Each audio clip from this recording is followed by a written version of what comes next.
Gawa tayo ngayon ng butcheron. Kailangan natin ng chicken gizzard o balon-balonan, calamansi juice or lemon juice or lime juice, garlic powder, ginger powder, seasoned with salt and pepper, and also some magic syrup or seasoning granules.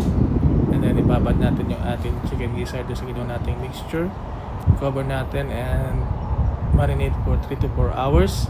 After 3 to 4 hours, painit ka na ng mantika para ready at magawa ka na rin ng magiging butter ng ating chicken gizzard. So flour, garlic powder, salt and pepper.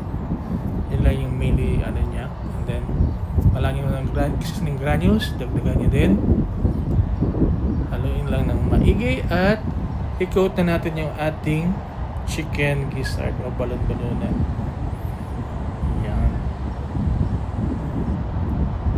Buti yung ating gizzard para hindi siya masyadong basa at hindi matalsik pag nag-prito. I-deep fry lang natin siya. So mga 5-8 minutes na deep fry hanggang sa maging malutong na siya. And perfect siyang i-dip, of course, sa maanghang na suka na maraming sibuyas,